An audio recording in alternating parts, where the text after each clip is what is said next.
Estamos ao vivo, estamos ao vivo. E aí, professora, como é que tá, Antônio? Você tá bem? Boa noite, professora. Tudo bem? Tranquilo? Estamos ao Tudo vivo já? jóia. 19 horas agora, vamos começar uma noite super bacana com mais uma live. Isso foi porque daquela outra nossa live também que a gente fez, acho que já faz uns 2 meses, né? Foi no meio É, de da substituição tributária, quarentena, né? a de substituição tributária, foi super bacana. E daí, lembra que a gente falou aquele dia, precisamos fazer mais uma? Precisamos fazer uma nova Sim, live, cara. né? Assim, eu sou meio suspeito para falar de ICMS, né, cara? Sempre que você me convidar, eu sei que a sua agenda está super concorrida aí, mas é sempre um prazer bater um papo contigo. É legal, eu acho que para quem está assistindo, ver um fiscal e uma advogada tributarista sem se socar, sem se esbofetear, né? Que a gente consegue até conversar, apesar de estarmos em lados opostos, digamos assim, mas a gente consegue ter uma visão e convergir para os pontos que são mais importantes, né? Para passar para eles aí alguma coisa que é a nossa intenção, né? A gente, quando entra nessa É, vida aí de querer ser professor, o prazer é esse, é passar conhecimento. mas é justamente isso que eu falo para os meus alunos quando eu falo de você, porque você, como fiscal, óbvio, tem as suas funções, tem os seus trabalhos, mas tem um grande detalhe. Você consegue ver o contexto como professor. Então, ainda que você tenha a sua visão como fiscal, tem o entendimento do fisco, tem coisa que você tem que cumprir, automaticamente, tudo bem, por aí é um caminho. Mas você consegue flexibilizar de forma jurídica, né? A parte Ah, fiscal, sim. o entendimento como professor, e isso eu acho muito bacana. Eu acho que fica a Pô, junção perfeita, né? você sabe que teve uma vez, eu sei que não é objeto da live, mas é sobre ICMS e é sobre tributário, né?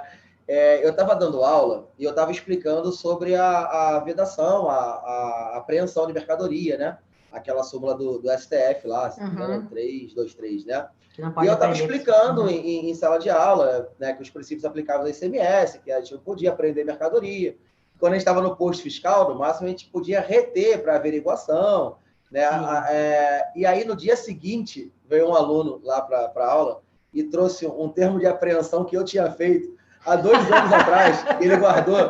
Aí ele falou assim, professor, o senhor tem dupla personalidade, alguma coisa assim? Eu falei, não, cara, deixa eu te explicar. Quando eu tô lá com o colete do fisco, a gente é obrigado a cumprir a legislação, a atividade é Claro. vinculada. Mas eu, como professor, tenho que falar a verdade, a gente não pode aprender. Aí o que eu faço? Eu falei, ó, não me agride, entra com mandado de segurança. A professora Letícia lá entra com mandado de segurança. Mas me xingando não vai resolver o problema. Então, o aluno perguntou se eu tinha um transtorno de bipolaridade. Eu falei, Bipolaridade. Até tem bipolar pró-fisco e contra-fisco, depende do momento, né?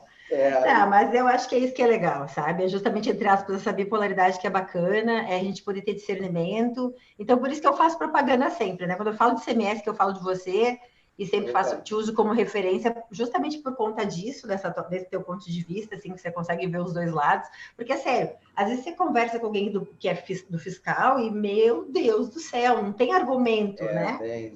Não às tem vezes a gente é bem conversa. intransigente.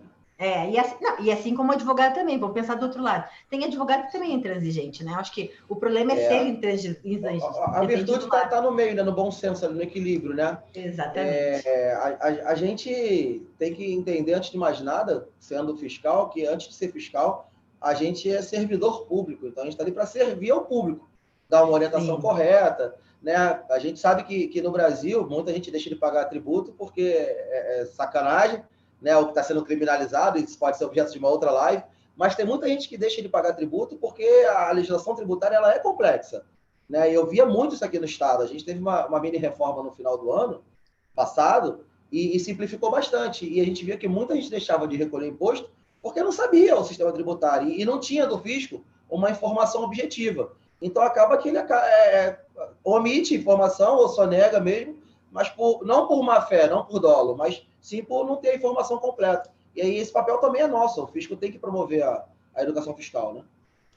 É que assim, na faculdade de Direito, o que eles ensinam pra gente? Que você nunca pode desobedecer a lei sob o argumento de que você desconhece. Daí o que acontece? Como que alguém num país como o nosso vai saber todas as leis? Impossível, começando por aí. E principalmente fiscal, que muda a todo tempo. Inclusive, acho que você, até a gente estava conversando esses dias, mudou tipo, o regulamento do CMS de vocês aí. Automaticamente, o próprio fiscal tem que se adequar àquilo ali, tem que aprender. Exato. Quem dirá o Isso. contribuinte, E né? a gente tem muitos pontos que a gente nem está consolidado ainda internamente, que a gente está discutindo interpretações, que são coisas novas, Não tem como obrigar o contribuinte a ler aquilo e falar, não, não é matemática, né? O direito não é uma ciência exata. Eu estava até vendo, até ainda há pouco estava estudando sobre a reforma tributária, que a gente tinha 2 PECs e hoje o Paulo Guedes mandou um terceiro projeto de lei, unificando lá as contribuições. Então, quer dizer, não tem como você ler aquilo e falar assim, me conta como é que vai ser a reforma tributária. Cara, está sendo uma coxa de retalhos de novo, né? Eu acho até interessante, mas a gente pode fazer um bate-papo sobre reforma tributária. Eu estava pensando em fazer semana que vem, inclusive. Eu estava pensando em fazer semana que vem, e daí entrou hoje o projeto do Paulo Guedes, eu estava escutando aqui agora. Amanhã vai ter uma reunião com os secretários de Estado, para pegar a parte estadual também, e a gente pode fazer um bate-papo sobre isso aí. Fechou, por mim tá fechado. Então, ó, galera, quem já tá aqui logado, então, até dá um oi pro pessoal. Fica ligado, então, semana que vem a gente vai falar sobre reforma tributária, certo? Tanto os 2 projetos que já estão tramitando e a novidade de hoje, que arremessaram na cabeça da gente, né, com essas possibilidades. PL do Paulo Guedes. PL do Paulo Guedes. Eu ficava escutando, eu estava até bem assustada com muita informação. Então, assim, ó, gente, para quem já entrou aqui, vamos dar um oi. Ó, é que o professor Fantoni não está conseguindo ver aqui, eu consigo visualizar o bate-papo aqui do chat. Eu até botei no celular, mas tá não, eu vou visualizando, o pessoal pode fazer pergunta. Quando tiver alguma intervenção, tiver dúvidas, o pessoal pode mandar aí. Né? Isso, então, ó, tem a galera toda que entrou, ó, Marcela, Raquel, Antônio, Liria, Janaína. Janaína, inclusive, eu agradecendo o bate-papo com você, mais um bate-papo com você. Beijão, tamo junto. A Claudete, a minha mãe está na live também, dona Elisete. Presença VIP, ó, presença VIP. Presença das Bogarts, tá? A Claudete, inclusive, a Claudete é minha aluna da FMU e ela estava justamente na aula de CMS, que a gente teve semestre passado, e ela falou, professora, mas e quando a transferência, ela é contadora, e quando a transferência, como é que a gente faz? Se o regulamento aqui do Estado de São Paulo manda pagar, a gente paga, a gente não paga? Eu falei, então é justamente isso que o professor Fantoni vai responder hoje. É o primeiro tema nosso, né? Então, a gente selecionou hoje, né, galera, assim, esses 2 temas, que são temas bastante legais de conversar, são leves e assim, tem um encaminhamento bem definido pelo judiciário, até pelo administrativo também, apesar de serem antagônicos, mas é bem definido. Né? Eu acho mais complicado quando a regra do jogo não é clara. Quando a regra do jogo é clara, mesmo que seja contrário ao contribuinte, você pode não ficar feliz, mas pelo menos você sabe qual é a regra do jogo. Que nós vamos falar sobre o ICMS nas transferências, né? Se incide ou não e como é que é isso. E vamos falar sobre as bonificações, que é um assunto que está bombando, principalmente aqui no estado. E aí, pelo que eu dei uma olhadinha no regulamento de São Paulo, por aí também tem bastante coisa legal para fazer. E é uma tese que vocês podem vir a buscar clientes aí, grandes atacadistas, por exemplo, fazem bastante. É um negócio que dá um retorno legal para o advogado e para o contador, né? Para o tributarista de forma geral. Então, vamos lá. Transferência, né? Transferência é quando tem empresas do mesmo grupo econômico, né, pertencente ao mesmo titular ou interdependente, e uma matriz passa a mercadoria, né, transfere a mercadoria para uma filial. Bom, se a gente for pegar lá a letra da lei, lá o fato gerador do ICMS, é o primeiro deles, né? O ICMS incide sobre a saída de mercadorias, e aí as leis do ICMS, os regulamentos, colocaram assim, vírgula, ainda que para estabelecimentos do mesmo titular. Então, o fisco tem a posição muito concreta, isso é muito segura, tá? Que há incidência do ICMS, mesmo nas transferências, porque a gente se baseia no artigo 25, 24 da Lei Candir, 25 da Lei Candir, que fala do princípio da autonomia do estabelecimento, né? Então, o fisco considera que cada estabelecimento é autônomo para efeito do cumprimento das suas obrigações tributárias, tanto a principal como as acessórias. E esse princípio da autonomia, a despeito de cada empresa ter, se for do mesmo grupo, né, ter o mesmo radical do CNPJ, mas a inscrição estadual dela no cadastro de contribuintes é individualizada. Então, é um contribuinte diferente, apesar de pertencer ao mesmo grupo econômico. Tá? Então, a gente fala que, se tiver algum contador aí, contabilmente, né, você vai debitar em uma empresa e acreditar em outra, seria financeiramente o efeito é nulo, porque você tira o dinheiro do bolso esquerdo e coloca no bolso direito, né? Que é débito para a matriz, mas é crédito para a filial. Então, financeiramente, o efeito é zero. Dá uma diferençazinha se essa saída for num mês, numa competência diferente da entrada, né? Se for matriz e município diferente, na virada do mês, ou a escrituração for feita de forma extemporânea, e aí vai gerar um débito, ela vai ter que pagar, e depois, no mês seguinte, ela pega o crédito e compensa. Tá? Então, apesar de ser uma hipótese de incidência, o efeito contábil e financeiro são nulos. Tá? E administrativamente tem que recolher, porque está expresso na lei esse princípio da autonomia do estabelecimento. Né? A gente usa o conceito da circulação não só física, né? Mas a circulação jurídica, que é mais importante que a circulação física. Eu costumo falar em aula que a gente pode ter circulação física e não ser hipótese de incidência do ICMS. Agora, sempre que eu tiver circulação jurídica, ela é hipótese de incidência do ICMS. Né? Um exemplo concreto seria a remessa para armazenagem. A mercadoria sai da empresa, vai lá para o depósito fechado, para o armazém, para o CD, né, centro de distribuição. Há uma circulação física, mas não é hipótese de incidência quando isso acontece dentro do Estado. Né? O ICMS fica suspenso por conta de não haver a troca de titularidade, não haver a circulação jurídica. Então, a circulação jurídica ela é preponderante sobre a circulação física. Aí vem o tal do STJ, esses tribunais aí, essa justiça, esses advogados tributaristas, e entram com esses pedidos da STJ, e até que a STJ bate o martelo e gerou a súmula 166, né? Se você quiser falar sobre ela aí, né, a parte jurídica é melhor. Mas aí fala contra o fisco, né? O problema aí é que tá. A gente chega, até inclusive puxando para o lado da aula, a gente chega na aula e deixa muito evidente que o ICMS só incide sobre circulação jurídica, ou seja, a troca da titularidade. Ou seja, comprou e vendeu, trocou titularidade, beleza, fato gerador de ICMS. Daí chega o fisco e diz o contrário, não, pautado que você acabou de dizer, não, mesmo não tendo efeito prático, né, do tira daqui e coloca ali, eu tenho uma circulação jurídica? Não tenho, eu tenho uma circulação física. Então, assim, em aula, inclusive nesse dia que a Claudete me perguntou isso, fica super contraditório, porque a gente, como advogado e que defende o contribuinte, vai bater na tecla da súmula 166 e vai querer se opor a isso. Inclusive, né, aquilo que você falou no início, bateu lá no posto fiscal, como é que fica a fiscalização? Segundo o professor André Fantoni está falando, o que ele está dizendo? Sempre vai ser exigido. Houve transferências? Sim. O regulamento do Estado, aqui em São Paulo, diz que tem que pagar. Acho que na maioria também Todos. tem, né, professor? Todos. Então, maravilha. Então, assim, a gente já sabe como advogado e como contador o que a gente vai enfrentar. Juridicamente, não há incidência, porque eu tenho a súmula 66 que me protege do STJ. Né? Agora, legalmente falando, conforme os regulamentos e conforme o entendimento do fisco, a gente já sabe. Daí, professor, acontece o seguinte: daí a gente se depara com um tipo de cliente que se opõe a qualquer coisa e não se importa. Não, tudo bem, se tem jeito de brigar por isso, eu vou me opor, eu não vou recolher. Agora tem outro que diz, não, mas o regulamento diz isso. E às vezes o pessoal da contabilidade, que gosta mais de aplicar a lei de uma forma mais exata, conforme está o regulamento, sem analisar se isso tem algum tipo de ilegalidade, algum tipo de inconstitucionalidade, acontece o quê? Acaba pagando e acabou, né? Não se opõe a isso. Agora, pensando como advogado dessa parte, existe possibilidade de eu me opor a isso? Perfeitamente. Eu posso impetrar o mandado de segurança de forma preventiva. Por que preventiva? Já não sei que o regulamento prevê que tem que pagar? Sim. Então, se eu não fizer o recolhimento, não fizer a obrigação acessória disso, o que vai acontecer? Eu vou ser autuado, sem dúvida nenhuma. Vai ter lavratura de auto-infração, daí eu posso me defender administrativamente, posso parcelar e posso entrar com uma ação anulatória. Mas eu quero me prevenir disso. O que eu vou fazer? Então, não quero me submeter a essa obrigação. Mandado de segurança, pede concessão de liminar para que conceda, então, a suspensão da exigibilidade dessa cobrança, né? Suspenda, afasta a vigência da lei. E, ao final das contas, né, você vai ter a concessão da segurança justamente com base na súmula 66. E o judiciário, ele é bem coerente com relação a isso, né? Não só no tributário, mas a gente vê muito isso no direito trabalhista também, que ele considera o mesmo grupo econômico sendo a mesma pessoa, né? Então, de fato, não há circulação jurídica para o Poder Judiciário. Não houve troca de titularidade se as empresas são do mesmo sócio, do mesmo grupo econômico.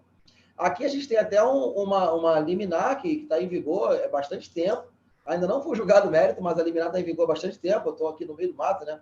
Para quem não sabe, eu sou fiscal da Cefaz de Mato Grosso, né? Onde está o segundo maior rebanho bovino do Brasil. E a gente tem a liminar de um contribuinte, de um fazendeiro. O que ele faz, professora? Ele manda o boi dele para uma propriedade rural, outras que são estadual, mas para o fisco seria um outro estabelecimento, um outro contribuinte, né? Mas é dele mesmo. Ele tem a fazenda que ele cria gado e tem a fazenda que ele faz só a engorda, que é para poder vender frigorífico para o abate. E nessa transferência do criador do gado para o engorda do gado, que ele fica lá 60 dias lá comendo, nego enfia comida no gado, no boi até o boi engordar para morrer, não tem o recolhimento do ICMS, não tem recolhimento de tributo algum, e ele está coberto por uma liminar do Poder Judiciário aqui de Mato Grosso. Então, assim, todas as vezes que eu vi o contribuinte entrar, o Judiciário tem concedido, tá? Porque é uma súmula, né? Se a súmula já está o entendimento pacificado, né? Lá do artigo 7º da Lei do Mandado de Segurança fala o quê? Você tem o direito líquido certo e o perigo mora. O que é o direito líquido certo? Justamente entendimento do STJ 166, né? E qual é o perigo? Se você não me der liminar agora, excelência, e eu não fizer o recolhimento conforme o regulamento determina, eu vou ser indevidamente cobrado, vou ter que ter o ônus de fazer o pagamento, ou, se eu não fizer o pagamento, expropriado patrimônio e lavratura da auto-infração. Lembrando que esse lançamento de ofício, eles vêm com multa, né? Se ainda fosse só o imposto, você pode compensar o ICMS não cumulativo, mas e a multa? Isso. A multa já era, perdeu. Não, e pior, né? A multa, muitas vezes, ela vem no enquadramento, às vezes 3 vezes, muito maior que o próprio débito principal. Então, você tem lá um débito de 90 e vem uma multa lá de 150 mil, 200, 300 mil, né? Conforme o enquadramento, conforme o regulamento. O fluxo de caixa aí. Isso. E daí, assim, claro, eu posso brigar pela multa, princípio do não confisco? Posso, claro que posso, existem decisões nesse sentido. Mas se você pode evitar um auto de infração, exato, né? Você vai aconselhar o seu cliente a fazer o quê? Impedir um auto de infração. Até porque, no momento que você tem um auto de infração, se não houver impugnação administrativa, o que acontece? Vai ser cobrado imediatamente. E se, por exemplo, esse cara aí da fazenda, ele tem que ter linha de crédito, ele tem que ter regularidade fiscal, ele tem que manter a certidão positiva com efeito negativa dele, senão ele perde a linha de crédito, ele perde, né, todos os benefícios que... Você tocou num assunto bem importante aqui, a CND, ela é exigida para usufruto de qualquer benefício fiscal. Então, isso, no agronegócio, que é o caso concreto que a gente está dando, a gente tem inúmeros benefícios fiscais, né, de redução de base de cálculo, para a saída da carne, do boi, e esses benefícios só são válidos se ele tiver uma CND. Então, se ele foi autuado e não perde o direito de CND, ele fica com a conta corrente dele sujo, omisso, ele começa a virar uma bola de neve, né? Porque ele perde o benefício fiscal, vai ter que pagar o ICMS cheio, aí se não recolher, recebe outro auto de infração, e aí a vida dele desanda mesmo de vez. Então, a melhor coisa que tem é isso que a professora falou. Entra com o mandado de segurança preventivo, garante que a não autuação, né? Faz da forma correta o recolhimento, ou não recolhimento nesse caso, e dorme tranquilo. E outra coisa, até lembra que a gente tinha conversado semana passada, melhor MS ou uma ação declaratória, né? Porque ambos têm efeito para suspender a cobrança indevida. Então, assim, se você optar pelo mandado de segurança, qual é a vantagem? Não tem risco de sucumbência, né? O seu cliente não paga sucumbência, caso venha a ter uma improcedência, né? Uma não concessão de segurança. Então, não tem esse risco, isso é muito bom. Agora, se eu opto por uma ação declaratória, vai ter o mesmo efeito? Sim. Só que ao invés de pedir uma liminar, eu peço o quê? Uma ação, uma tutela de evidência ou de urgência, conforme a situação. Só que daí, em caso de improcedência ao final do processo, existe um risco de sucumbência. Se eu ganhar, claro, qual é a vantagem? O advogado ganha a sucumbência. Óbvio, né? Daí também tem a parte boa aí do advogado ganhar a sucumbência também. Então, analise caso a caso, né? Não existe uma regra fixa e exata, sim, mas analise em caso a caso.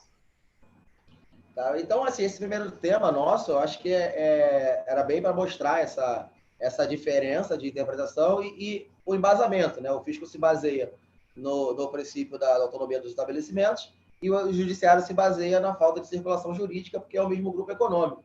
Ambos os argumentos são bem válidos, ambos os argumentos estão escritos, né? Estão em leis, né? E aí o contribuinte é que tem que optar qual o caminho que ele quer seguir.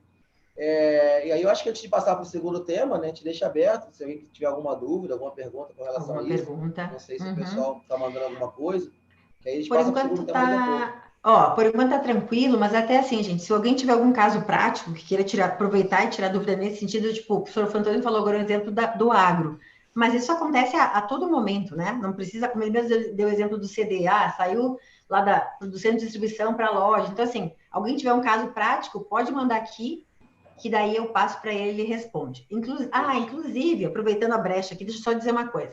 Professor, qual é seu Instagram para o pessoal seguir lá? Seu Instagram? Tá. Meu Instagram é @professor André Fantoni. Tá. E você tem canal do YouTube também, né? Também é professor André Fantoni. É difícil de achar, professor André Fantoni. Eu acho que só tem eu de André Fantoni. E aí não consegui achar nada. Aí entra no Instagram da professora Letícia, vai ter a nossa foto lá, na nossa live, tá marcado. Aí fiquem à vontade, se vocês mandarem dúvida. Às vezes o pessoal chegou tarde, não pegou a nossa live. aí quer assistir depois, gerou uma dúvida, poxa, vai lá, pode mandar um direct que a gente está aí para auxiliar. Inclusive, se eu não souber, eu pergunto para a professora Letícia. O professor Pantoni dá aula de concurso, gente, preparatório para concurso. Então, assim, ele tem um grupo de Telegram também, que ele dá várias dicas para o pessoal que está fazendo concurso, a parte fiscal. Tem aula de legislação tributária de graça que ele dá também. Então, também, quem que tiver interesse, como é que faz para entrar no teu grupo do Telegram? Então, lá na página do Instagram, tem um link lá na bio, que aquele link ele tem direcionamento para vários canais. Tem para o site, que tem materiais gratuitos, tem para o canal do YouTube, que eu estou alimentando ainda algumas coisas, e tem para o grupo do Telegram. Aí você entra no grupo do Telegram, diariamente a gente debate, fala de temas lá, bota algumas questões para concurso, bota algumas questões práticas, jurídicas, bota novidades. A gente anuncia, né, essas lives que a gente vai ter, então é bom para ficar antenado. Eu juro que eu não fico falando bom dia, boa noite, não. É só o que é essencial. Não, eu até digo no meu grupo também, é proibido dar bom dia, boa noite, boa tarde, feliz Páscoa, feliz Natal, é proibido tudo isso. Inclusive, tem dois grupos, né, que a gente faz. Eu tenho um grupo para quem quiser só ouvir, o ouvinte. Ele entra no grupo e ele só recebe informações. E tem outro grupo que os alunos podem interagir, né? Eles são linkados um ao outro. Então, eu não quero ficar recebendo mensagem do pessoal do grupo. Entra só no grupo que recebe informação, você vai receber todo o conteúdo que eu mando. Eu quero interagir. Aí clica no botãozinho conversar que ele vai te mandar para outro grupo. Tranquilo. Professor, o Antônio é contador, está no meu grupo do Telegram, já está sempre com a gente nas lives aqui, ele está perguntando o seguinte: se incide ICMS na transferência da matriz para a filial, e quando a filial vende, incide também ICMS, daí ele botou súmula 66 da não incidência. Então, como a gente falou, na visão do fisco, incide nas duas etapas, né? O ICMS é um tributo plurifásico, ele incide em todas as etapas da circulação, e respeitando a não cumulatividade. Então, quando a matriz vende para a filial, a matriz tem o débito do ICMS e a filial tem o crédito correspondente. Quando essa filial vende para o consumidor final, no caso, na saída vai ter um débito posterior do ICMS, é óbvio que vai ter um valor agregado, né, um valor maior, e ela deduz o crédito da entrada. Então, acaba que ela vai ter incidência em todas as etapas, mas de forma não cumulativa, né? Só sobre o valor adicionado àquela operação. A súmula 66, como a gente estava comentando, ela só tem validade se você impetrar uma medida judicial, e aí, segundo o Conselho da Professora Letícia, um mandado de segurança preventivo, para que suspenda dali para frente essa incidência do tributo. Tá? Aí, no caso de você estar marcado por uma liminar, também tem vedação ao crédito, né? Aí também não pode descreditar. Se você não vai ter débito, o Estado não autoriza o crédito. E pode ter aquele mais malandro que fala assim, eu comprei, me creditei de tudo e não vou recolher na saída porque eu estou com uma liminar. Não, aí você tem que respeitar toda a legislação, né? A interpretação ela é sistêmica. Aí você é obrigado a estornar o crédito da entrada. O que eu percebo que o advogado tributarista também tem, quando a gente estava falando do fiscal, quando é intransigente, eu percebo do advogado tributarista que às vezes ele só quer a parte boa da tese, né? O caso da exclusão do ICMS da base de cálculo do PIS da COFINS, por exemplo, que está falando que é o ICMS destacado, segundo a decisão do Supremo, e de fato, a decisão está dizendo isso, mas a decisão é inter partes. Só que, assim, pensando depois numa cadeia em relação a débito e crédito, realmente, a forma de apurar, a gente só quer o crédito, né? Ninguém quer saber do débito. E o débito, tem que pensar nos dois lados, porque tem implicações. Eles são intrinsecamente vinculados ao outro. Só existe crédito se houver um débito posterior. Se eu não tiver, se é a tua exportação, né? A exportação tem um tratamento VIP aí dado pela Constituição, que você não tem o débito e você aproveita o crédito. Fora isso, tem que estornar sempre. Então, a gente tem que ter bom senso também, gente, até na hora de orientar o nosso cliente para saber exatamente assim, tá bom, você se livrou disso aqui, mas você não tem isso aqui também, né? A gente tem que deixar bem ciente o cliente disso também. Eu tô percebendo que a galera tá entrando e não tá dando o dedão, sabe, Santônio? Eu digo dedão é assim, tem que entrar e dar dedão, no gostei, né? A gente saber que tá aí e tal. Exatamente. E outra, às vezes o pessoal entra aqui, assiste a live e não se cadastra no canal. Então, assim, já foi lá. Até semana passada eu estava fazendo uma live por aqui e a Raquel, acho que teve mais alguém que me falou, eu entrei na sua live que eu estava inscrita e eu acabei recebendo aquele sininho, né, de subscrever a notificação. Então, gente, entra aqui no meu canal, quem não está subscrito ainda, o canal Professora Letícia Vogt, subscreve para receber sempre os avisos e já vai lá, já entra do professor Fantoni também. Ainda não chegou o número total do dedão, por favor, continue entrando no dedão. Então, maravilha. O Antônio, ele respondeu aqui de novo, né? Via de regra, o faturista da empresa não destaca o ICMS na transferência entre matriz e filial. Ele vai ser autuado, em qualquer estado que você tiver, tá? Se você não destaca o ICMS, você sai com o CFOP de transferência sem destaque, quando o SPED bater lá no fisco, a primeira coisa que vai ser autuado vai ser isso. Isso aí, inclusive, é um robô, tá? Existem alguns CFOPs específicos, que quando vocês emitem nota, eles exigem destaque do ICMS. Assim como tem outros que exigem o não destaque. Se você fizer um CFOP de exportação 7101 e destacar o ICMS, você é autuado, porque não pode ter destaque. Né? Agora, se você fizer um CFOP de transferência e não tiver destaque, quando o teu SPED bater lá na Secretaria de Fazenda, isso direto o robô já vai apitar para algum fiscal mandar uma cartinha de amor. Tá? Então tem que destacar sim. A não ser que você tenha uma liminar, e você coloca lá no campo de informações complementares lá embaixo, que está acobertado por uma ordem judicial. Bom. Sabe que esse negócio de não fazer a informação correta, teve um cliente meu que era do Simples Nacional e ele industrializava bijuteria e joias e tal, e ele remetia as bijuterias para exposição, feira e tal. E ele falou assim, mas eu mandei certinho. E pior que ele tinha feito tudo o recolhimento certinho, realmente estava certo, o recolhimento. Só que o que aconteceu? Eles não faziam obrigação acessória, eles não usavam o CFP correto, eles faziam tudo errado na parte de emissão de nota, de comunicação. Adiantou recolher o principal? Não, simples pago. Porque aí vem a multa maior que o imposto, aí não compensa. Mas super autuação, daí para você conseguir demonstrar que aquilo está correto, você tem que desenhar toda a operação e dizer assim, tipo, ai, coitadinho de mim, fiz errado. Soneguei, Não soneguei, isso, mas tu fez assim, errado. Aí acaba invertendo o ônus da prova, né? Você tem que acabar provando que você fez que está correto, porque você não deu informações suficientes ao fisco para o fisco entender que a sua operação era regular e idônea, né? Daí tem que ir lá para o livro da professora Fabiana Del Padre, né? Pois é, prova. Produção da prova do processo administrativo. Esse eu recomendo. É uma leitura bem completa. Exatamente. Recomendamos a leitura. E esses casos em que não há o recolhimento, ou que você está usando algum benefício mal judicial, gente, sempre escrevam. Uma operação que tem o diferimento, uma operação que tem uma redução de base de cálculo. Empresas do Simples, elas são obrigadas a destacar lá a informação complementar a alíquota efetiva do imposto, para que quem esteja comprando possa se creditar. Ele só pode se creditar do valor do ICMS retido dentro do Simples. Como é que o cara que está comprando vai saber? Não sabe qual é o faturamento, né? Isso é sigilo. Então, tem que destacar. A gente chama isso no Brasil de custo de conformidade, né? Que é um custo alto que as empresas têm de manter acompanhamento das obrigações acessórias. Mas, gente, o descumprimento de obrigação acessória é até muito pior do que o descumprimento da obrigação principal. Porque eu costumo falar, dever, até o Brasil deve. Eu devo. A professora Letícia eu não sei. Mas eu devo, o Brasil deve, todo mundo deve. Então, dever não é o pior. O pior é você omitir informação para o fisco. Tanto que os estados eles têm até um dispositivo, professora, que é de inclusão em medida cautelar administrativa, que seria um livro preto, né? Aquele livro preto cadeado, que é a lista negra do fisco. O contribuinte ele não é incluso em medida cautelar por estar devedor ao Estado, desde que ele tenha declarado. Ó, declarei aqui, não tem dinheiro para pagar, não tem como roubar. Né? Devo, não nego. Não aceito o Estado não aceita pagamento em beijo e abraço. Um dia eu vou pagar, mas está aí, está registrado. Agora, quando você omite a informação de forma reiterada, aí sim o fisco coloca esse contribuinte em cautelar para ter um fiscal para chamar só de seu, né? Imagina que delícia. Você abre a porta da empresa, o fiscal chega lá, bom dia, café já está quente, tem pão de queijo. Coletinho do Cefaz, né? Crachá do Cefaz. Imagina. Então, a medida cautelar, ela só é aplicada ao contribuinte quando ele descumpre de forma reiterada a obrigação acessória.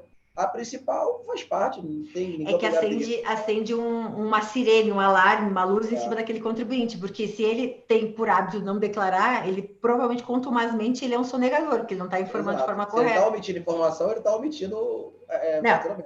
E a pior coisa, né? Quando existe questão de omissão de faturamento, seja em que espera for, se for na federal, na estadual, daí quando você tem um lançamento de ofício que é o auto de infração, vem a talagada do valor que o fisco acha que é. Ou, você não fornece documentação, vai ter arbitramento do mesmo jeito. Ou seja, não vai ser o valor que realmente deveria ser. Vai ser, com certeza, mesmo o principal, vai ser muito maior do que se você tivesse declarado. Porque E mais uma vez, inverte o ônus da prova. Quem tem que provar que a operação foi daquele valor, passa a ser o sujeito passivo.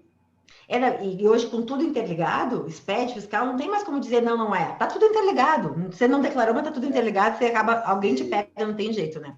Se os contribuintes soubessem a quantidade de informações e bases que a gente tem para cruzar esses dados, é igual a Receita Federal, por exemplo, ela não quer mais saber qual é o seu faturamento, qual foi a sua receita.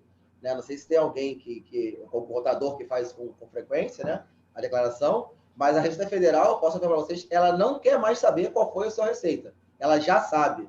Ela já sabe quantos são os seus gastos. A Receita Federal, hoje, ela quer saber se você é honesto ou não. Se você está declarando correto ou não. Quanto você gastou com o médico, quanto os imóveis, os bens que você tem, qual foi a sua receita, eles já sabem. Tanto é que se você omitir qualquer fonte dessa, quando você transmite a declaração, já está em malha e já tem uma observação. Olha, retifica aqui, eu acho que você esqueceu que você recebeu dessa empresa aqui tanto já tem o valor. Cara, ninguém é bobo, né? E essas informações, elas estão super integradas. Então, eu digo, omitir informação é pior do que... Qualquer dia a declaração vai vir pronta para a gente, a verdade é essa, né? Hoje já tem dados suficientes para vir pronta. Só aperta o Enter aí eu digo, aceita. A Receita, o mesmo Fisco Estadual, não pega tudo porque, entre aspas, não quer, porque ainda não tem braço suficiente para fiscalizar em loco todo mundo, né? Na verdade, a gente tem carência de pessoal em áreas de fiscalização, né? Então, por isso, a nossa eficácia não é de 100%. Mas informações a gente tem.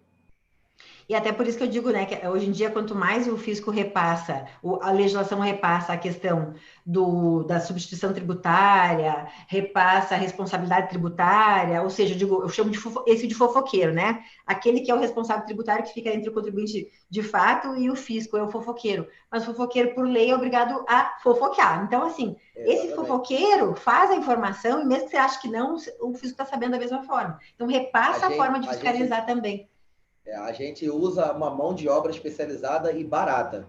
A gente não paga nada ao substituto tributário, né? E é uma empresa de grande porte, geralmente são as indústrias, né?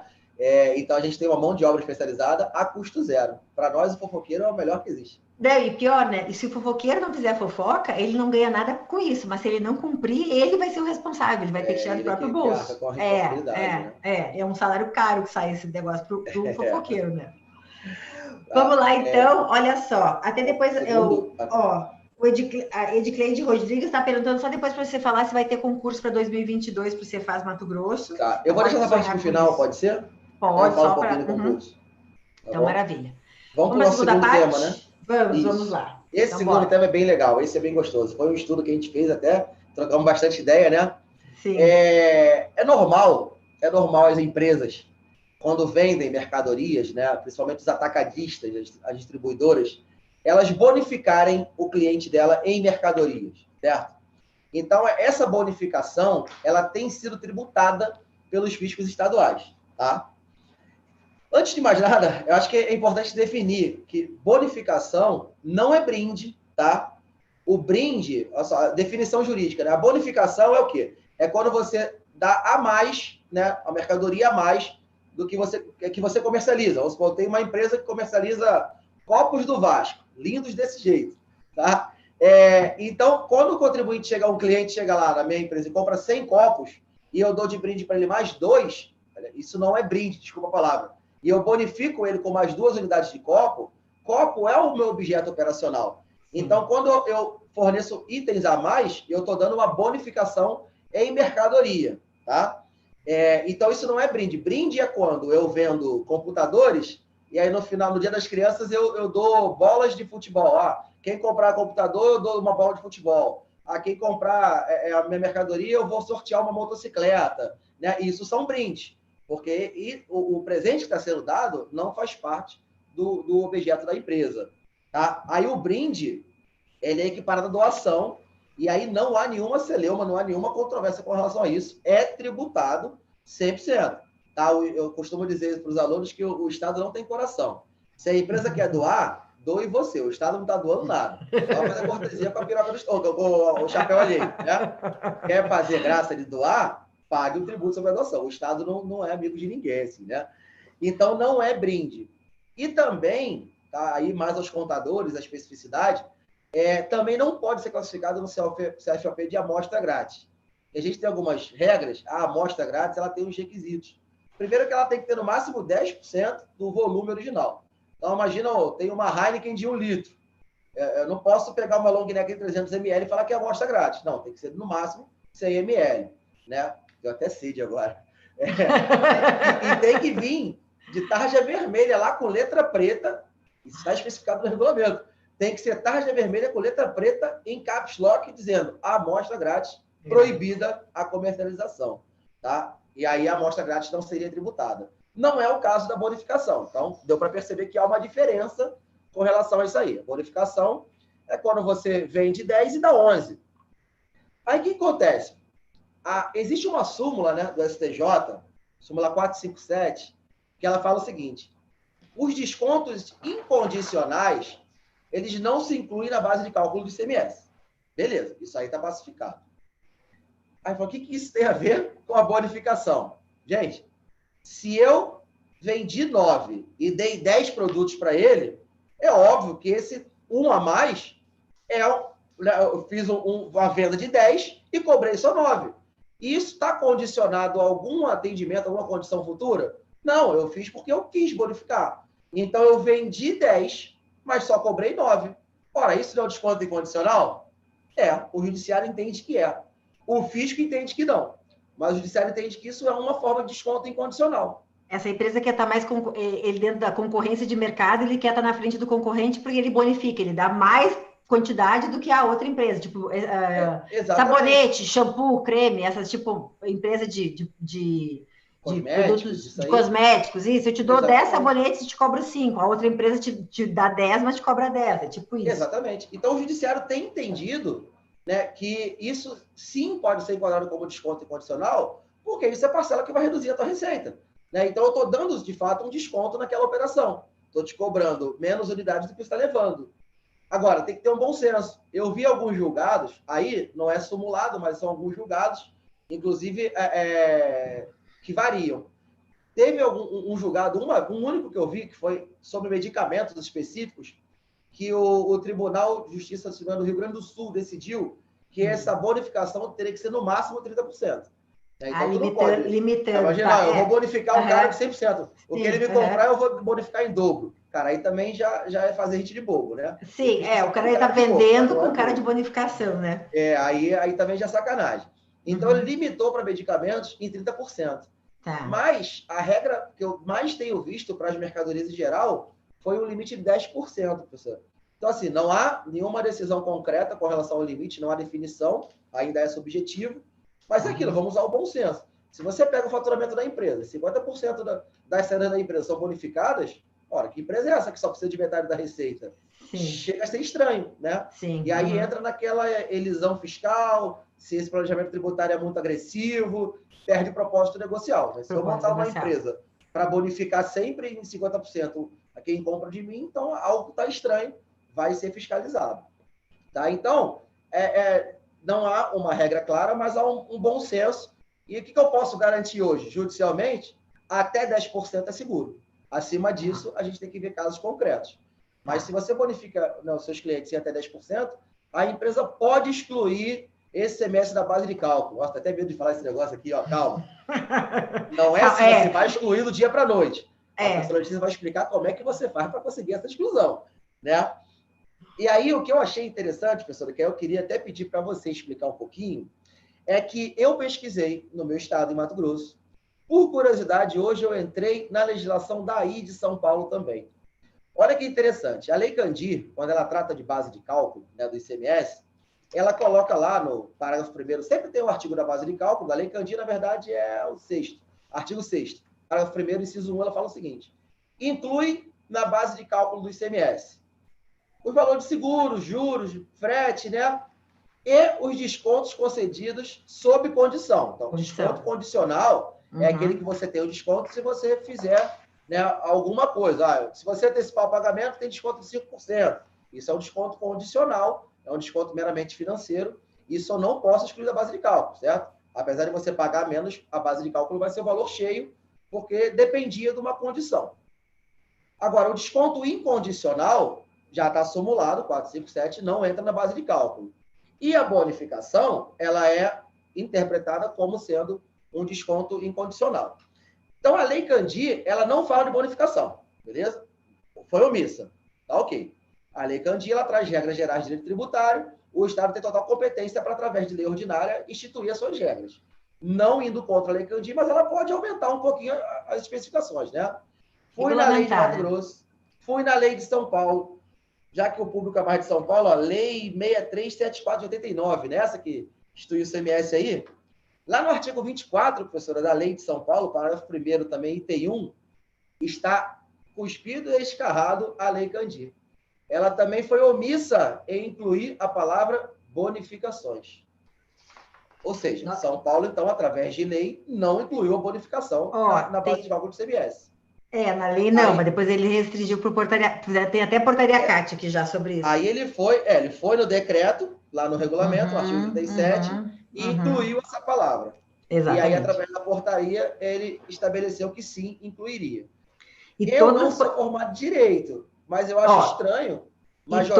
E aqui em São Paulo, todo julgamento administrativo, eles usam, não é nem eles mencionam o regulamento, artigo 38, mas eles usam direto a portaria CAT 4 de 2000, e ela é precedente até hoje para todas as decisões, inclusive. Tem até resolução de consulta que eu vi, mas juridicamente, indo por lado do judiciário, há uma inconsistência, né? Majorar a base de cálculo de ICMS por decreto? Sim, total. Por que acontece? A gente, quando pensa em instituir o tributo ou majorar o tributo, daí vamos ter que ir um pouquinho lá na pirâmide Kelsen. Daí vamos ver quem faltou essa aula, quem estava nessa aula. Para quem não lembra, a pirâmide Kelsen, aquela pirâmide, né? Hierarquia.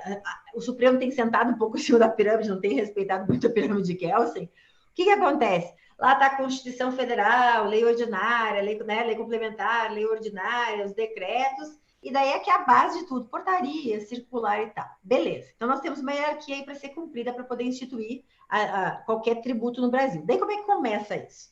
Lá no artigo 151 da Constituição fala o quê? Princípio da legalidade, o quê? Não pode criar, né, nada que não tenha lei. Legalidade estrita, né? No direito tributário. Legalidade estrita. E daí, para piorar ou para melhorar a situação, a gente vai lá no artigo 97, inciso 4 do CTN, que diz o seguinte: para você majorar e criar fato gerador e base de cálculo de tributo, só por lei. Daí tem um detalhe. Tá bom, mas só um pouquinho. Artigo 97 do Código Tributário, mas ele é lei complementar, ele é lei ordinária. Então, o que acontece? O CTN de 66 foi recepcionado pela Constituição como que lei complementar. Ele originalmente é uma lei formal. Ele foi recepcionado pela Constituição como lei complementar. Segura essa informação. Daí a gente vai lá no artigo 146, inciso 3ª letra A da Constituição, que fala o seguinte: normas gerais de direito tributário serão regulamentadas por lei complementar. Tá bom. Quais são essas normas gerais? Fato gerador, alíquota, base de cálculo. Elementos de cálculo. Os elementos. A regra matriz de incidência, os elementos. A regra matriz.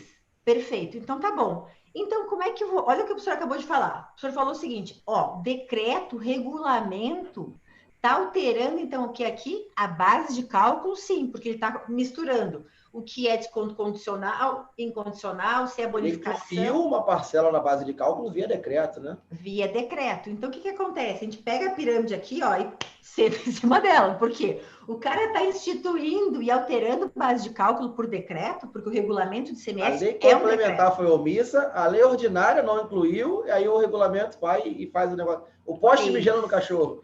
Exato. Porque assim, o decreto vem regulamentar. O que é regulamentar? Quais são os procedimentos que o contribuinte tem que tomar? Agora, regulamentar não é dizer mais ou menos, recolhe mais ou menos a base de cálculo, reduziu, aumentou. Na verdade, ele está alterando a base de cálculo. E aí que vem o quê? A advogada. Porque, como o professor falou... Essa raça de advogado aí. Essa raça... Fazer justiça fiscal. Justiça fiscal. O que acontece, gente? Bom senso, né? O fiscal, como o professor falou, ele tem que cumprir o papel dele. Ele vai cumprir o que está no regulamento e ele tem que cumprir. Ele não tem alternativa de não exigir tal qual, tanto aqui em São Paulo quanto no Mato Grosso. Cabe ao que aqui, de novo. Daí aqui a gente tem um pouquinho a diferença da primeira parte da aula, é o seguinte: a gente pode também aqui fazer o quê? Eu posso impedir essa cobrança dessa base de cálculo via mandado de segurança, tá? E dizer o quê? Eu quero afastar esse regulamento porque você está violando o princípio da legalidade. Você não pode majorar a base de cálculo aqui, então, por consequência, você está me cobrando mais ICMS, você está alargando a base de cálculo. Uma dúvida minha, jurídica.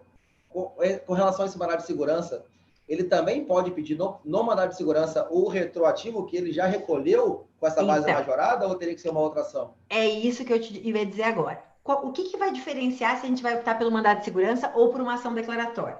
Primeiro, sempre a gente tem que levar em consideração a questão do risco, tá? Quando eu tenho pacificado na jurisprudência, que está super, né, majoritário pro lado do contribuinte, maravilha, até a ação declaratória a gente sabe que o risco minimiza. Só que tem uma grande diferença que é justamente a restituição. Se até impetrar o MS ou ajuizar a ação declaratória, o contribuinte vinha se submetendo a essa base de cálculo aumentada, majorada, eu sempre falo, dou exemplo em aula da pizza, né? Eu estou com uma base de cálculo aqui, segundo o decreto regulamento, que é o quê? 18 fatias, borda de catupiry, 4 queijos, bem gordinho e recheado.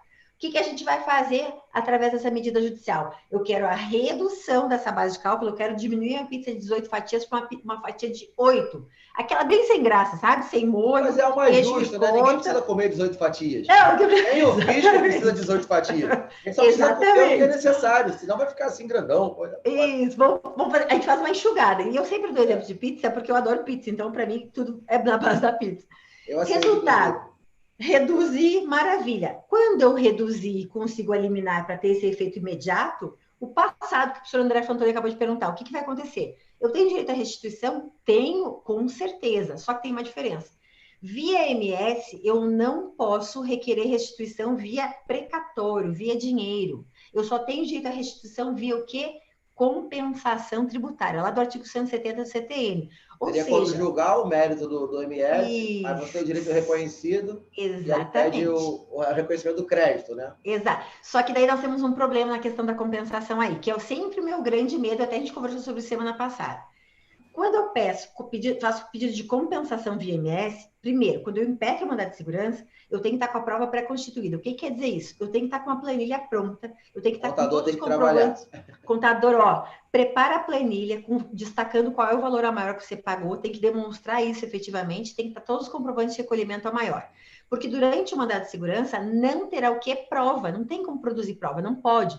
Então, o que vai acontecer? Beleza, concedeu a segurança, conseguiu o reconhecimento que extrapolou a base de cálculo, que violou o princípio da legalidade, passa a partir daqui, então, a recolher com a base de cálculo reduzida, conforme deveria ser, e compensa o valor com o quê? Você vai continuar pagando ICMS, claro, daqui para frente, só que com a base de cálculo correta. Daí, com a compensação, você vai fazer um acerto de contas. O crédito que você alegou que tinha, né, quando você impetrou o mandado de segurança, vai fazer o encontro de contas com o próximo a ser pago de ICMS. Só que daí, professora, tem um detalhe, que é sempre o meu medo, na compensação.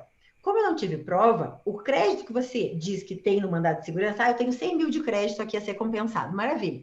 Chego lá no fisco estadual para fazer a compensação, ele fala... Automaticamente a gente vai submeter a empresa à auditoria para saber se realmente esse crédito é devido. E, inclusive, para saber se não tem nenhum débito que a gente esqueceu. Porque, assim, se tem uma coisa que o fisco não gosta de jeito nenhum, é dar crédito.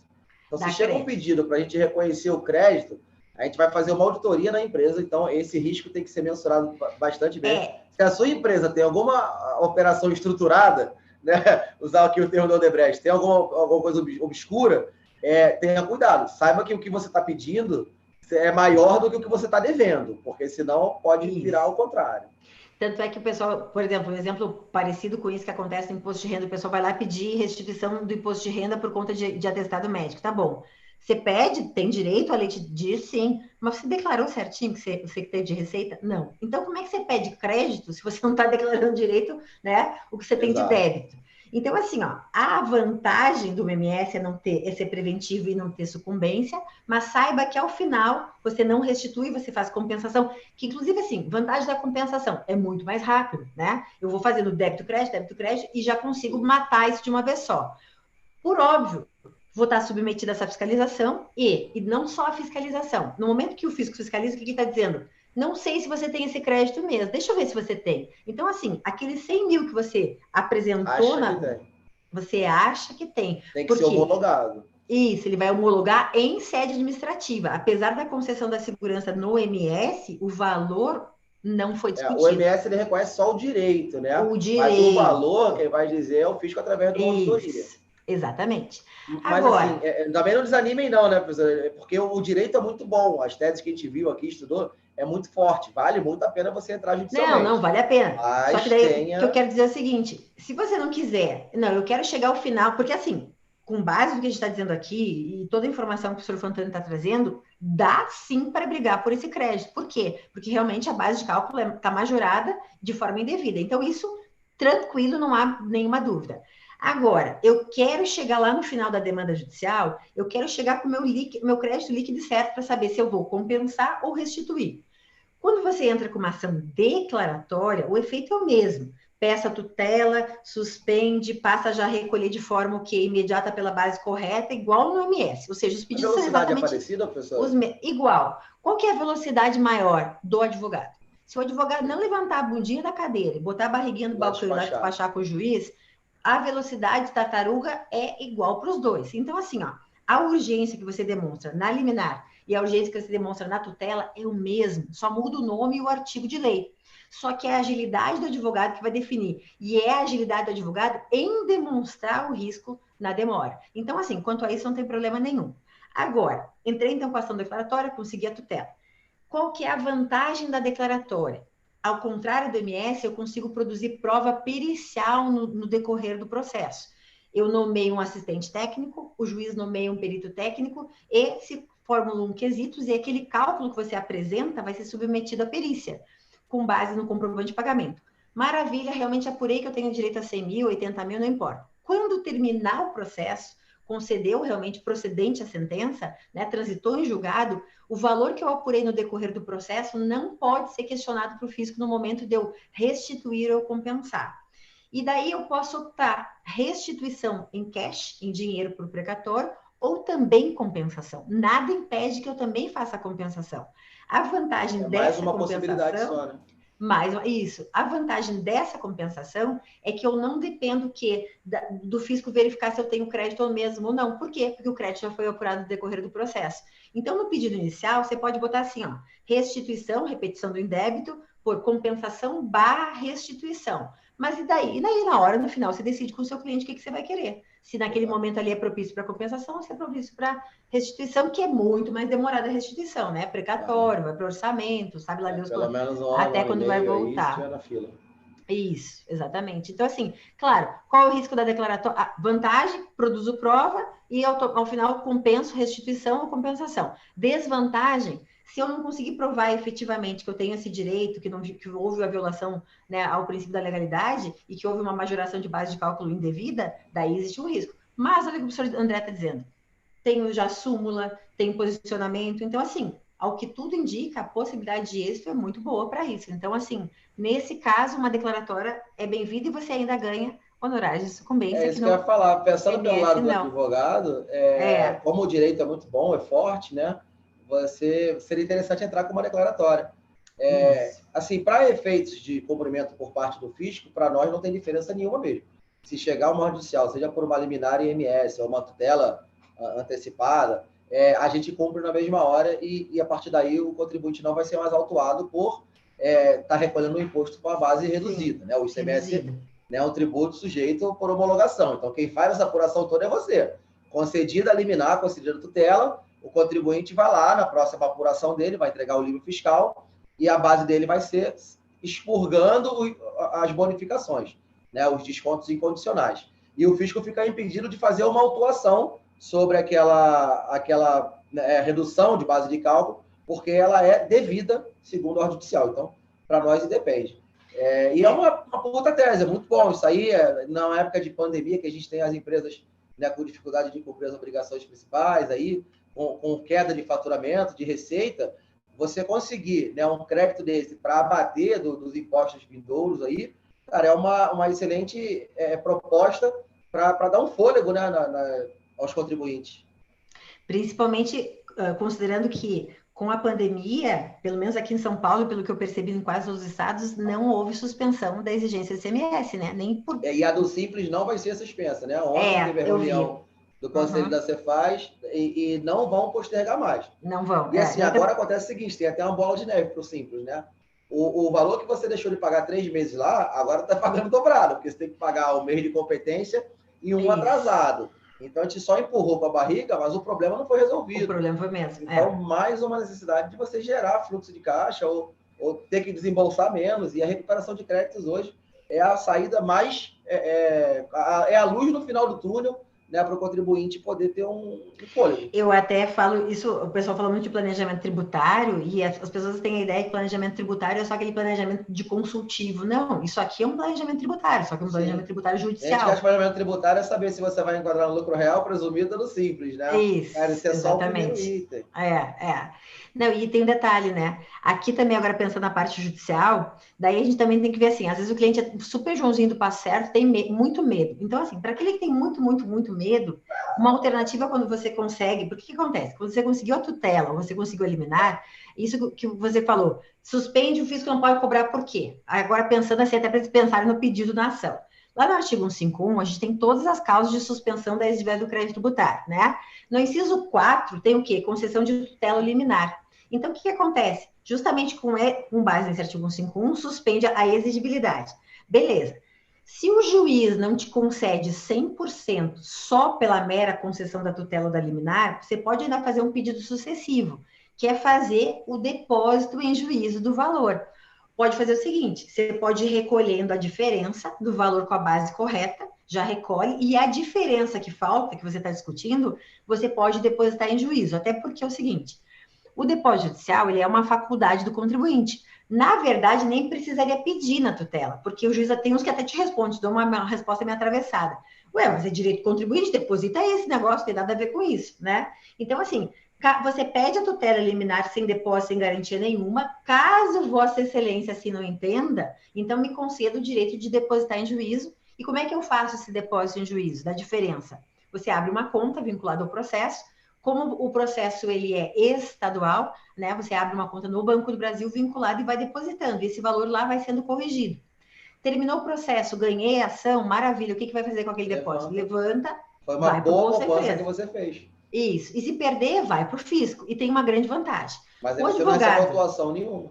não há nenhuma. E o advogado pode cobrar isso de que forma? Tanto para ajuizar, quanto sobre a liminar, concedido o benefício que passou a ter dali em diante, E aí sobre já o gera valor benefícios futuros, né? futuros, sobre o valor do passado e também, se tiver depósito judicial, no contrato você faz o percentual em cima do depósito também, sem problema nenhum. Então, você tem 4 formas de ganhar, né, em Advogado relação a tributarista honorários. é uma beleza, né? Tem gente que prefere advogar em área penal, do trabalho. O advogado tributarista é a cereja do bolo aí, né? Gente, é que eu digo assim, ó, eu sempre defendo, eu digo que eu puxo a brasa pro meu assado, e não tô falando mal dos outros, né? É que eu digo assim, ó, a vantagem do tributário, você tem 6, 7, 8 anos aí para ganhar esse processo, tá? Nos outros também, o prazo não muda, o judiciário demora da mesma forma para qualquer caso. Mas Só aí, que como você você entra lá, falou, né? A partir da concessão da liminar, o advogado já pode receber já um percentual ganha, sobre a economia claro, tributária que ele gerou. isso, Já vai pingando aí isso. um vinhozinho. Exatamente. E assim, olha só, outra coisa, você entra e seu processo lá tem um valor de 100 mil, 50 mil. Mesmo processos pequenos tributários são grandes, porque você tem a restituição dos últimos 5 anos, que é a cereja da cereja. Então, o que acontece? Quando sai, o bolo vem de uma vez só, inclusive a parte da sucumbência. Agora você entra lá com um processo de dano moral, 10 mil reais, 30 mil reais, demorou 8 anos brigando do mesmo A jeito. sucumbência tem um valor pré-determinado, professor? Tem, no artigo 85 do CPC, ele tem uma variação. Contra a fazenda pública, até 200 salários mínimos, eles deram uma sacaneada no advogado. O que aconteceu? Ela é de 10% a 20% sobre o valor da causa do benefício econômico. Só que contra a fazenda pública, eles limitaram de 8% a 10%. Ela deu uma reduzida até 200 salários mínimos. Mas mesmo com essa redução, compensa. Mesmo assim, é boa a sucumbência, porque ela é Só para lembrar, proporcional. de repente tem algum contador, um advogado, alguém na área de direito, essa sucumbência não é paga por você que contratou a professora Letícia. Essa sucumbência é paga pelo Estado que perdeu a ação. Isso, Tá? isso. Não é que você que tem que pagar isso aí, não. São dois ganhos, né? Tem o honorário contratual que a empresa paga para você e o honorário sucumbencial, que é o quê? É a outra parte que perde, sucumbe, de sucumbir mesmo, perdeu o processo. É a outra parte que também vai te pagar. Então, são dois ganhos, contratual e sucumbencial. Como o Estado é a parte ré, né? O Estado é o fisco, é a parte ré, é o Estado que vai te pagar essa sucumbência aí. Então, assim, qual é o risco de você não receber? Nenhum. Pode demorar um pouquinho mais para o seu fisco, né? Para o seu Secretaria da Fazenda do Estado, para o seu Estado, mas já o fisco some no mundo, fica ilíquido? Não. Não tem Às como, vezes né? não tem como. Às vezes você entra com um processo inocível contra uma outra empresa, nunca mais encontra aquela empresa para cobrar. E Não tem você como fica lá executar. chupando o dedo, não tem como executar. Exatamente. Então, assim, por isso que eu puxo a brasa para o tributário. Você pode ter um número menor de processos, mais lucrativo, e eu sempre digo, daí você tem tempo de tomar uma cerveja, de viajar, de ir para a praia, de curtir a vida, né? Porque trabalhar não é só vida, né? A gente tem que se Exato. divertir também um pouquinho, né? A minha mãe, ela falou para eu estudar, para estudar direito, vai ser tributarista. Eu não ouvi minha mãe, aí fui ser fiscal. Eu não posso ganhar sucumbência, eu não contrato mais, mas a gente se diverte também dando aula. E como Olha, fiscal também, já o pessoal perguntou no concurso, a gente gente, também tem uma flexibilidade muito boa. o professor Gente, Fantoni é um cara extremamente inteligente. Só porque ele foi da Marinha, agora ele é fiscal, ele brinca de escolher concurso, assim, né? Essa que é a questão. Ele brinca. Ah, eu tô afim de ser da Marinha. Mas eu gosto mais de beber vinho. Aí depois, em segundo lugar, vem o tributário. Tá? Assim, com relação ao concurso, teve uma colega que perguntou aí, aqui em Mato Grosso. Mato Grosso realmente é um dos fiscos mais almejados aí para trabalhar.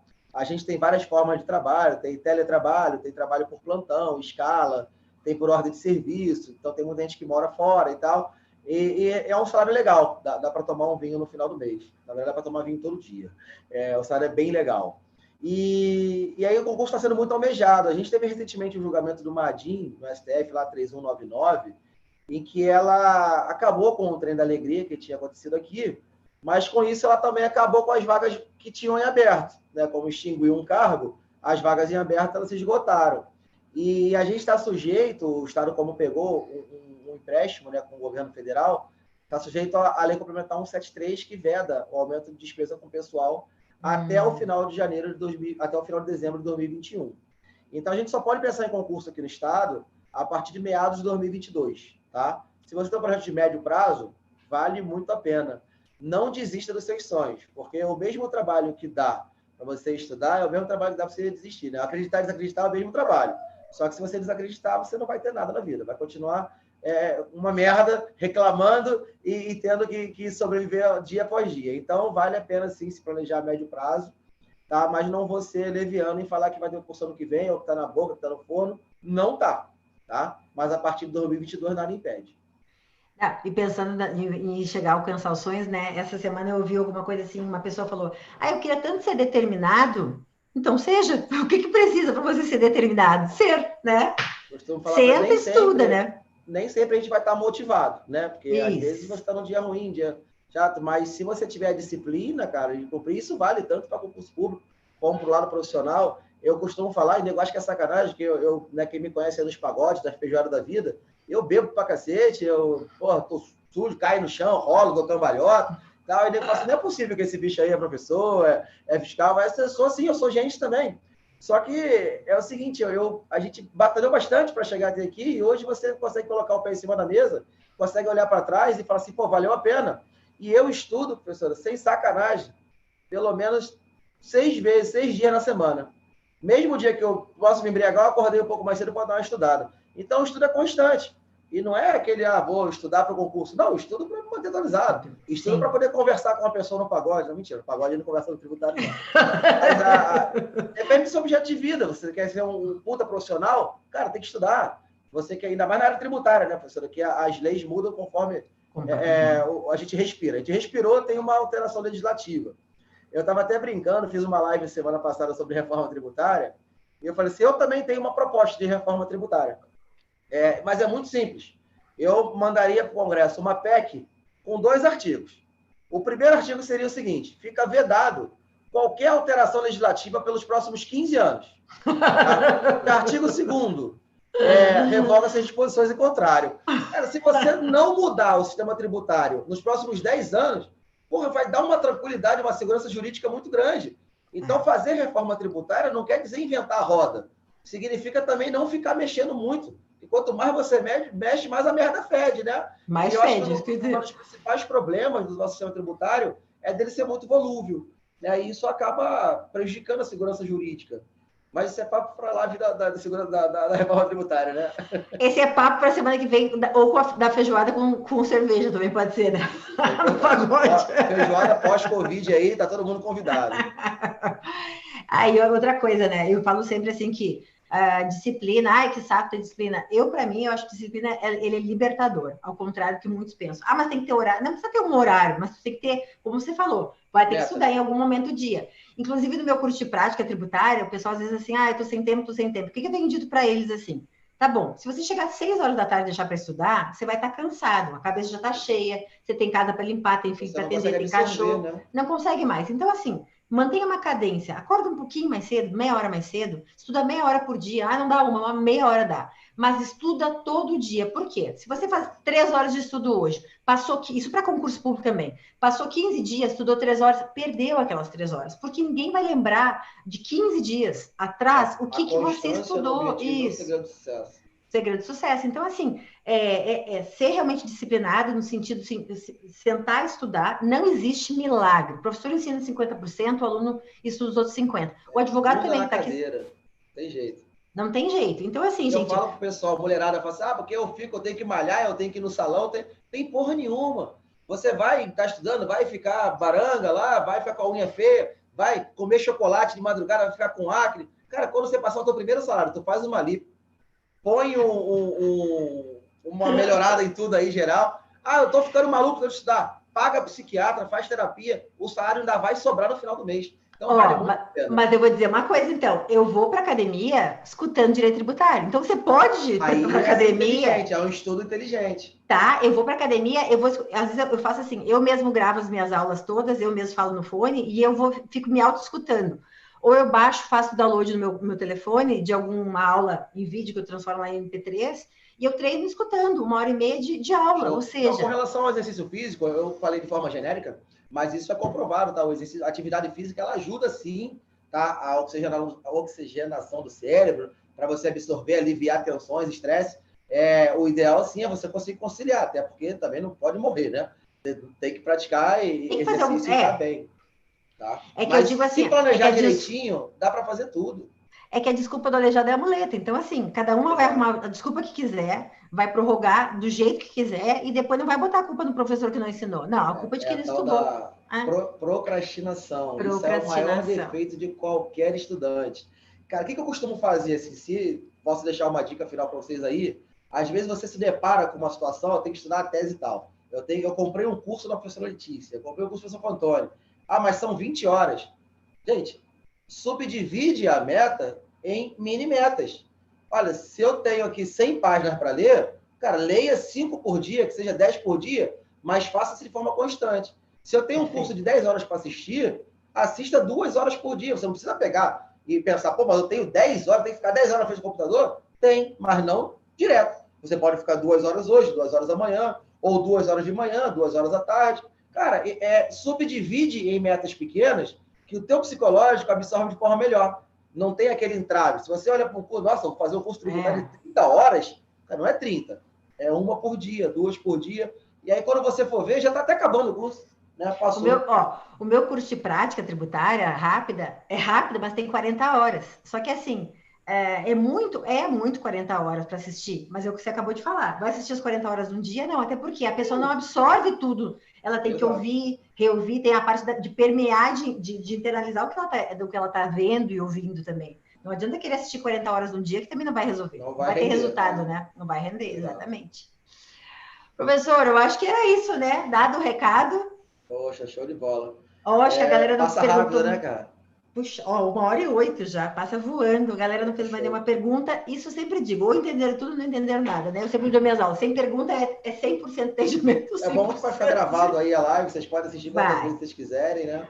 Curtam aqui, eu vi que nem todo mundo deu dedão ainda, a galera falta dar dedão. Então, compartilha com um amigo, compartilha com o inimigo, né, professor? Manda lá o link da compartilhação da live, assiste aí, reassistam, peguem esses detalhes que o professor Fantoni falou, da primeira parte, da parte da transferência, para entender bem isso. Pegue também a segunda parte para entender bem essa diferença do desconto da base de cálculo reduzida, condicional, incondicional, o que é bonificação, o que é prêmio. Peguem a súmula 457 do STJ, revisem isso e entrem no regulamento. Façam a distinção de CFOP. Brinde não é bonificação. A gente vê muito erro desse ponto. Então, corrija para frente, né? Retifica para trás se precisar. Brinde não é bonificação. A Janaina está perguntando se pode pedir restituição da bonificação. A questão é a base de cálculo da bonificação, tá? Não é nem a bonificação em si, o conceito de base de cálculo da incidência do ICMS. Quando você paga o ICMS sobre a mercadoria bonificada, essa você pode pedir a restituição, o imposto sobre o valor bonificado. Isso, exatamente. Tá? É nesse sentido aí. Então, analisem o regulamento. Ó, a Sheila disse que já chega dando like, isso aí, boa. Olha só, então cada um no seu estado, analise o regulamento do seu estado, pegue a Lei Candira, a Lei Complementar 87, vejam o que é a base de cálculo, vejam o decreto que regulamenta, que é o regulamento de cada um do seu estado, peguem a jurisprudência do Tribunal de Justiça da sua localidade e do STJ. E daí é a base que a gente precisa para entrar com esse tipo de medida judicial, tanto preventiva quanto de restituição, tá bom? Ó, a galera tá elogiando, muito didática, esclarecedora. Gente, o dia que eu fizer uma live com o senhor Fantoni e não for esclarecedora, eu pago a cerveja para todo mundo. Opa. Vai viciar a votação, pessoal. Cuidado. Professor, muito obrigada, foi muito legal. Então, semana que vem a gente só vai acertar a data direitinho para a gente vir falar sobre a reforma tributária. A gente vai fazer aquilo pelo YouTube, que fica mais legal de fazer, que fica salvo aqui depois. De coração, te agradeço, como sempre. Adoro, amo fazer live com você. Acho que a galera gosta muito também. Então, muito obrigada e até semana que vem, né? Pô, valeu, agradeço a audiência do pessoal aí. Segue a gente lá nos canais também. Não é um canal do YouTube assim, igual a professora Letícia, mas tem lá, tem Instagram. É importante ter esse feedback de vocês para nós. Vocês são o nosso combustível. A gente só está aqui 8 horas da noite, 9 horas da noite, porque a gente gosta de bater esse papo com vocês. Que a gente acha que pode agregar um pouquinho na vida de todo mundo, né? Quem ajuda o próximo recebe dobro. E a gente é muito feliz. Porque para ser professor tem que gostar muito, esse negócio é sacrificante. Então, só gostando mesmo. Então, é uma satisfação. Agradeço demais o convite, tá, professor? É muito animado, muito bate-papo, muito gostoso. O tributário fica até mais leve quando a gente conversa. Fica fácil, eu digo. Eu falei isso na live. A despeito da gente estar em lados opostos, né, sentido figurado, a gente consegue convergir para pontos que são importantes para todo mundo, tanto para quem está no fisco, como quem está lá do contribuinte, e no final todo mundo ganha. Tá? Um grande beijo, tá? Bom estudo para todo mundo aí. Estou à disposição. Até a próxima, se Deus quiser. Tá? Amém. Até semana que vem, ó. Beijo, beijo, beijo, galera. Tchau, tchau, tchau, professor. Beijo. Tchau.